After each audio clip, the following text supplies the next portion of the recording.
إن الحمد لله نحمده ونستعينه ونستغفره ونعوذ بالله من شرور أنفسنا ومن سيئات أعمالنا من يهده الله فلا مضل له ومن يضلل فلا هادي له أشهد أن لا إله إلا الله وحده لا شريك له وأشهد أن محمدا عبده ورسوله اللهم صل على محمد وعلى آله وأصحابه أجمعين قال الله تعالى في كتابه الكريم يا أيها الذين آمنوا اتقوا الله حق تقاته ولا تموتن إلا وأنتم مسلمون وقال تعالى أيضا يا أيها الناس اتقوا ربكم الذي خلقكم من نفس واحدة وخلق منها زوجها وبث منهما رجالا كثيرا ونساء واتقوا الله الذي تساءلون به والأرحام إن الله كان عليكم رقيبا وقال تعالى أيضا يا أيها الذين آمنوا اتقوا الله وقولوا قولا سديدا يصلح لكم أعمالكم ويغفر لكم ذنوبكم ومن يطع الله ورسوله فقد فاز فوزا عظيما أما بعد فإن أصدق الحديث كتاب الله تعالى وخير الهدي هدي محمد صلى الله عليه وعلى آله وسلم وشر الأمور محدثاتها فإن كل محدثة بدعة وكل بدعة ضلالة وكل ضلالة في النار أعاذني الله وإياكم من النار معاشر المسلمين jamaah salat Jumat rahimani wa rahimakumullah. Marilah kita senantiasa bertakwa kepada Allah Subhanahu wa taala dengan kita selalu berusaha melaksanakan perintah-perintah Allah Subhanahu wa taala semampu kita. Demikian pula dengan kita selalu berusaha menjauhi larangan-larangan Allah Subhanahu wa taala. Maka dengan ketakwaan yang semacam inilah kita berharap mudah-mudahan kita semua termasuk orang-orang yang akan mendapatkan keberuntungan dan kebahagiaan baik dalam kehidupan di akhirat, di dunia ini maupun di akhirat nanti. Sebagaimana Allah Ta'ala menegaskan dalam firman-Nya, wattaqullaha la'allakum tuflihun. Dan bertakwalah kalian semuanya kepada Allah agar kalian semuanya beruntung. Ma'asyiral muslimin, jamaah salat Jumat rahimani wa rahimakumullah.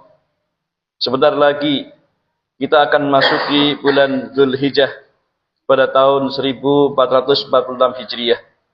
Dan sebagaimana kita ketahui ma'asyiral muslimin, di dalam bulan Dzulhijjah ini Allah Subhanahu wa taala mensyariatkan kepada kita salah satu ibadah yang sangat agung dan mulia. Apa itu? Yaitu ibadah kurban.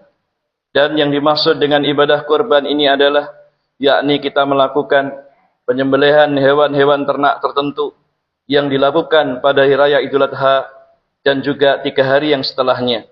Karena hari itu adalah hari raya semuanya. Dan penyembelihan korban itu kita lakukan dalam rangka untuk beribadah dan mendekatkan diri kita kepada Allah Subhanahu wa taala. Ma'asyiral muslimin, ketahuilah pula bahwa ibadah kurban yang seperti ini tadi termasuk salah satu dari syiar-syiar agama Islam yang disyariatkan oleh Allah Subhanahu wa taala untuk kita lakukan berdasarkan Al-Qur'an, berdasarkan As-Sunnah dan juga ijma' atau kesepakatan para ulama kaum muslimin. Dan ketahuilah ma'asyiral muslimin, di antara dalil-dalil yang menunjukkan hal itu sangatlah banyak, baik dari perintah dalam Al-Qur'an maupun dalam hadis-hadis Nabi sallallahu alaihi wa ala alihi wasallam. Di antara dalil yang menunjukkan hal itu, Allah Subhanahu wa taala merintahkan kita di dalam surat Al-Kautsar pada ayat yang kedua, fasholli li rabbika wanhar. Maka dirikanlah salat karena Rabbmu, karena Tuhanmu, dan berkorbanlah. Kemudian juga dalam ayat yang lain di dalam surat Al-An'am pada ayat 162 dan 163, Allah Subhanahu wa taala juga berfirman, Qul inna salati wa nusuki wa mahyaya wa mamati lillahi rabbil alamin. La syarika lahu wa bidzalika umirtu wa ana awwalul muslimin. Allah Subhanahu wa taala merintahkan, kul katakanlah, inna salati sesungguhnya salatku, wa nusuki dan nusukku. Nusuk yang dimaksud adalah ibadahku atau sembelihan korbanku. Wa mahyaya dan juga hidupku, wa mamati dan kematianku. Lillahi rabbil alamin, hanyalah untuk Allah, Rabb seluruh alam semesta. La syarikalah, tidak ada sekutu baginya. Wa bidzalika umirtu, dan untuk itulah aku diperintahkan. Wa ana awwalul muslimin, dan aku menjadi orang yang pertama-tama kali tunduk kepada Allah Subhanahu wa taala. Ma'asyiral muslimin, jamaah Jumat rahimani wa rahimakumullah. Perintah untuk melakukan nusuk dalam ayat ini disebutkan oleh para ulama, maknanya adalah yakni nusuki maknanya dabhi, sembelihan korbanku. Sedangkan para ulama lain mengartikan nusuk itu adalah semua jenis ibadah, termasuk diantaranya menyembelih hewan sembelihan korban. Dan makna yang kedua ini lebih menyeluruh daripada yang pertama. Intinya ma'asyiral muslimin, secara umum dalam ayat yang mulia ini dijelaskan hendaknya kita menjadikan seluruh jenis ibadah kita yang diperintahkan Allah Subhanahu wa taala untuk kita lakukan adalah hanya untuk Allah Subhanahu wa taala saja. Termasuk di dalamnya adalah perintah untuk melakukan sembelihan hewan-hewan kurban pada hari raya Idul Adha nanti. Ma'asyiral muslimin rahimani wa rahimakumullah. Kemudian dalam ayat yang lain pula di surat Al-Hajj pada ayat yang ke-34 Allah Subhanahu wa taala juga menyatakan walikulli ummatin ja'alna mansaka liyadhkuru ismallahi ala ma razaqahum min bahimatil an'am fa ilahukum ilahu wahid walahu aslimu wa basyiril muhbitin. Allah Subhanahu wa taala berfirman, walikulli ummatin ja'alna mansaka, dan bagi tiap-tiap umat telah kami syariatkan untuk melakukan nusuk, yakni penyembelihan hewan-hewan kurban. Untuk apa? Liyadhkuru ismallahi ala ma razaqahum min bahimatil an'am, supaya mereka menyebut nama Allah terhadap binatang ternak yang telah diberikan rezeki oleh Allah kepada mereka untuk menyembelihnya. Wa ilahukum ilahu wahid, maka sungguhnya Tuhan atau sembahan kalian adalah Tuhan yang Maha Esa. Karena itu walahu aslimu, maka kepadanya lah hendaknya kalian tunduk berserah diri kepada Allah Ta'ala. Wa basyiril muhbitin, dan berikan kabar gembira kepada orang-orang yang tunduk atau patuh tersebut. Ma'asyiral muslimin, jamaah Jumat rahimani wa rahimakumullah. Dalil-dalil dari ayat Al-Quran yang telah disebutkan tadi itu, semuanya menunjukkan kepada kita disyariatkannya untuk melakukan ibadah kurban. Kemudian dalil-dalil hadis juga sangat banyak sekali ma'asyiral muslimin. Di antara yang menunjukkan hal itu adalah hadis Abu Hurairah radhiyallahu taala anhu yang diriwayatkan oleh Ibnu Majah dan yang lainnya dengan sanad yang sahih. Rasulullah sallallahu alaihi wasallam menyatakan, "Man kana lahu sa'atun wa lam yudhi, fala yaqrabanna musallana." Siapa yang mempunyai kelapangan rezeki atau kelebihan rezeki tetapi ia tidak mau berkorban, maka janganlah ia sekali-kali mendekati tempat salat kami untuk melaksanakan salat Id, yaitu karena di musalla, di lapangan. Ma'asyiral muslimin, ini menunjukkan ancaman dan celaan bagi siapa saja yang punya kelebihan harta pada saat Idul Kurban atau Idul Adha, namun ia tidak mau berkorban. Maka ini dicela dalam hadis yang mulia ini. Jangan sekali-kali dekat ke tempat salat kami, yaitu ke lapangan tempat ibadah salat Id. Kemudian dalam hadis yang lain yang dikeluarkan Imam Bukhari dan Muslim dalam sahihnya dari hadis Anas bin Malik radhiyallahu taala anhu, beliau pun juga mengatakan, menceritakan bagaimana Nabi SAW, beliau pun tiap Idul Adha beliau juga berkorban. Kata Anas bin Malik radhiyallahu taala anhu, "Haddahan Nabiyyu sallallahu alaihi wasallam bikabshaini amlahaini aqranaini dabahuma biyadihi wa samma wa kabbara wa wada'a rijlahu ala shifahihima." Kata Anas bin Malik radhiyallahu taala anhu, dahulu Nabi SAW berkorban dengan 2 ekor kambing yang besar, yang gemuk lagi bertanduk, dan beliau menyembelihnya dengan tangan beliau sendiri. Beliau membaca bismillah dan bertakbir ketika menyembelihnya.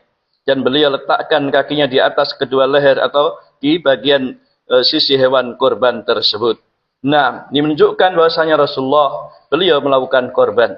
Demikian pula para sahabat beliau, dijelaskan dalam hadis Abdullah bin Umar radhiyallahu taala anhu, dikatakan oleh beliau, aqaman nabiyyu sallallahu alaihi wasallam bil Madinah asra sinina yudahi.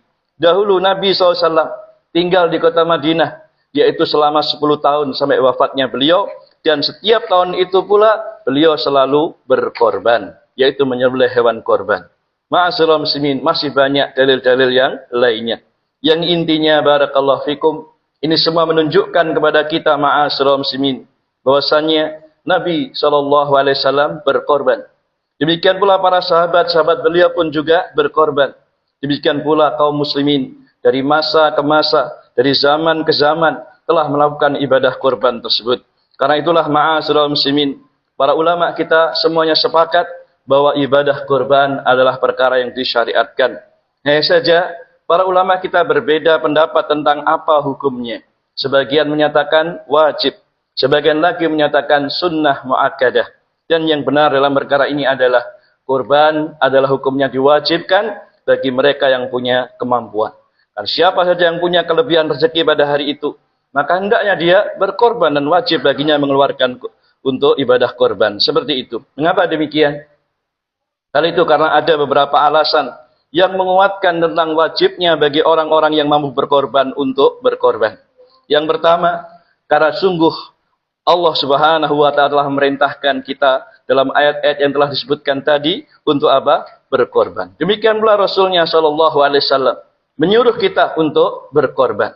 Karena itu siapa saja yang berusaha melaksanakan perintah Allah dan juga perintah Rasulnya sesuai dengan kemampuannya, maka sungguh dia adalah orang-orang yang beruntung. Sebagaimana Allah Ta'ala berfirman di dalam surat Al-Ahzab pada ayat 71, "Wa may yuti'illaha wa rasulahu faqad faza fawzan 'azima." Dan barang siapa mentaati Allah dan Rasulnya, maka sungguh ia telah mendapat kemenangan atau keberuntungan yang sangat besar. Iya, jadi siapa saja yang ingin melaksanakan perintah Allah dan Rasulnya, sebagaimana perintah untuk berkorban, sungguh dia akan mendapatkan keberuntungan yang sangat besar. Alasan yang kedua, kenapa kita harus berkorban? Karena sungguhnya ma'asyiral muslimin, Nabi SAW, demikian pula para sahabat-sahabat beliau, mereka semuanya melakukan ibadah ini. Karena itu, orang yang berkorban, berarti ia telah meneladani Rasulullah, meneladani para sahabat-sahabat beliau di dalam melakukan ibadah yang mulia ini. Dan ingat, Allah Subhanahu wa taala berfirman di surat Al-Ahzab pada ayat 21, "Laqad kana lakum fi Rasulillah uswatun hasanah liman kana yarjullaha wal yawmal akhir wa dzakarallaha katsira." Sungguh kata Allah, telah ada bagi Rasulullah SAW itu suri teladan yang baik bagi kalian, yaitu bagi orang-orang yang mengharapkan rahmat Allah dan kedatangan hari kiamat, dan dia banyak menyebut Allah Subhanahu wa taala. Ma'asyiral muslimin, berarti orang yang berkorban telah mencontoh, meneladani Rasulullah SAW dan juga para sahabat-sahabat beliau yang melakukannya. Kemudian alasan yang ketiga, dengan ibadah korban ini ma'asyiral muslimin, kita sesungguhnya juga ingin meneladani kekasih Allah Subhanahu wa taala, yaitu Nabiullah Ibrahim alaihissalatu wassalam dan putranya Nabi Ismail alaihissalatu wassalam. Iya, kita ingin meneladani tentang ketaatan beliau, ketundukan dan ketulusan beliau alaihissalatu wassalam, terutama dalam melaksanakan semua perintah-perintah Allah meskipun seberat apapun perintah tersebut. Ya, termasuk di dalamnya perintah untuk berkorban. Dan kita tahu ma'asyiral muslimin, perintah yang Allah berikan kepada Nabi Ibrahim alaihissalatu wassalam untuk menyembelih putranya sendiri, tentu ini merupakan perintah yang sangat berat. Sementara ibadah korban yang kita keluarkan dengan uang kita untuk beli hewan korban, nah, hanya untuk membeli hewan korban dan disembelih, itu masih lebih ringan, masih tidak terlalu berat bila dibandingkan perintah Allah kepada Nabi Ibrahim. Coba bayangkan, seandainya kita juga diperintah untuk menyembelih putra-putra kita sendiri tiap tahunnya, coba gimana rasanya? Ya, karena itulah ma'asyiral muslimin. Ya, apabila kita bandingkan itu semua, maka tentu perintah untuk menyembelih hewan-hewan korban lebih ringan bagi kita semua. Karena itu kita melaksanakan, kita hanya diperintah untuk melaksanakan menyembelih menyembelih bukan menyembelih anak-anak kita, tapi hanyalah hewan-hewan kurban. Karena itu ma'asyiral muslimin, hendaknya kita laksanakan penyembelihan hewan-hewan kurban, ibadah yang diperintahkan oleh Allah Ta'ala dan Rasulnya tersebut, apabila kita saat ini punya benar-benar kelapangan rezeki. Apalagi tadi telah diumumkan bahwa sungguhnya masjid ini membuka peluang buat kita semua untuk beramal soleh, beribadah dengan melalui melaksanakan ibadah kurban. Maka sungguh hal itu lebih mulia untuk kita laksanakan dan segera, jangan ditunda-tunda. Wallahu a'lam bishawab. Inilah dalil-dalil dan juga anjuran disyariatkannya ibadah kurban. Semoga Allah Subhanahu wa taala berikan hidayah dan taufik kepada kita semua agar diberikan kemudahan dan kemampuan untuk menunaikan ibadah kurban pada tahun ini. Wallahu a'lam bishawab.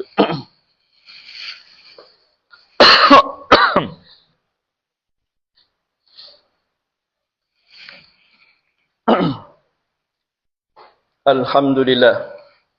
Wassalatu wassalamu ala Rasulillah wa ala alihi wa sahbihi wa mawalah wa ba'd. Ma'asyiral muslimin rahimani wa rahimakumullah. Iya. Nabi Muhammad sallallahu alaihi wasallam, beliau pernah bersabda dalam hadis yang ringkas. Beliau mengatakan, inna likulli ummatin fitnah wa fitnatu ummati al-mal. Sesungguhnya tiap-tiap umat itu mempunyai fitnah atau ujian. Dan ujian yang ada pada umatku, yaitu umat Islam ini, adalah ada pada al-mal, harta benda. Ma'asyiral muslimin, para ulama menjelaskan makna hadis ini, bahwa dengan adanya harta akan menjadi cobaan dan ujian buat kita. Apakah kita yang termasuk orang yang taat terhadap perintah Allah, atau justru dengan sebab harta itu menjadikan kita lalai dari mengingat Allah atau ibadah kepada Allah. Apalagi umumnya kita manusia adalah orang-orang yang sangat-sangat cinta dan tergila-gila terhadap harta. Sebagaimana Allah berfirman, wa tuhibbunal mala hubban jamma. Dan kalian mencintai harta benda itu dengan kecintaan yang sangat berlebihan, yakni sangat suka mengumpulkan harta dan sangat berantusias di dalam memilikinya. Sedangkan Allah terkadang menyuruh kita dan menguji kita dengan perintah-perintah seperti berinfak, bersedekah, mengeluarkan harta untuk fisabilillah, termasuk perintah untuk berkorban. Nah, dengan perintah korban ini, sementara kita punya kelebihan harta, kita ini termasuk orang yang mana? Yang mau mentaati perintah Allah, atau justru orang-orang yang mendurhakai perintahnya? Tentunya ma'asyiral muslimin, orang yang terbaik adalah orang yang betul-betul menggunakan hartanya untuk ibadah kepada Allah Subhanahu wa taala. Ya, na'am. Oleh karena itu ma'asyiral muslimin, bila saat ini kita diberikan kelebihan rezeki, segera tunaikan ibadah korban. Terutama ibadah kurban di bulan Dzulhijjah pada tahun ini yang akan sebentar lagi tiba, dan kita mudah-mudahan diperkenankan Allah untuk masuk di dalamnya.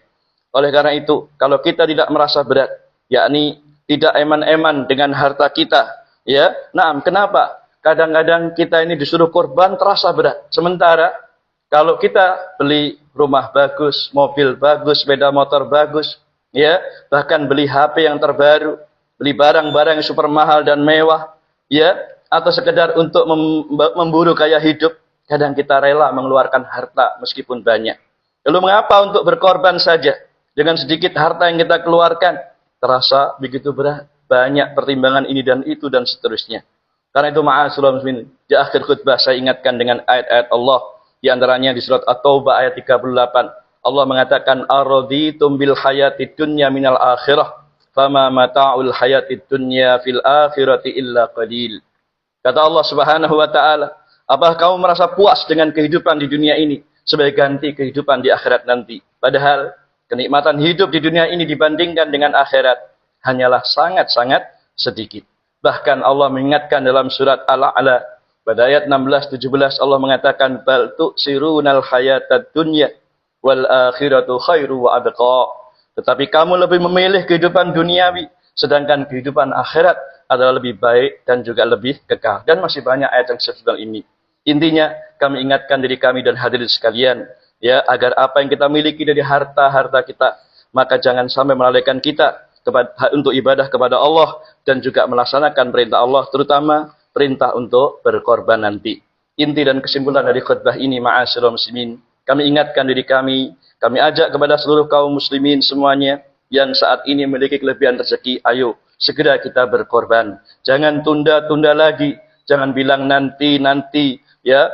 Naam, kita akan lebih mementingkan beli ini dan beli itu, sementara untuk korban saja kita buleti ya. Karena itulah ma'asyiral muslimin ya, kita ini masih ada kesempatan hidup tahun ini. Karena itu kita pun juga tidak tahu apakah tahun depan masih diberi kesempatan lagi atau tidak. Karena itu kalau ada kesempatan dan kemampuan saat ini segera berkorban, keluarkan harta untuk fisabilillah demi untuk kebaikan kita di dunia maupun di akhirat nanti. Ma'asyiral muslimin, inilah khutbah yang bisa disampaikan. Mudah-mudahan sedikit bermanfaat, kurang lebihnya mohon maaf. Mari kita akhiri dengan doa kepada Allah Subhanahu wa taala. A'udzu billahi minasyaitonir rajim. Bismillahirrahmanirrahim. Alhamdulillahirabbil alamin. Allahumma shalli ala Muhammadin wa ala alihi wa ashabihi ajma'in. Allahumma ighfir lana dhunubana wa israfana fi amrina wa thabbit aqdamana wansurna 'alal qaumil kafirin. Rabbana dhalamna anfusana wa illam taghfir lana wa tarhamna lanakunanna minal khasirin. Allahumma aslih lana dinana alladhi huwa 'ismatu amrina wa aslih lana dunyana allati fiha ma'ashina wa aslih lana akhiratana allati fiha ma'adina waj'alil hayata ziyadatan lana fi kulli khair waj'alil mauta rahatan lana min kulli syarr. Rabbana la tuzigh qulubana ba'da idh hadaitana wa hab lana min ladunka rahmah innaka antal wahhab.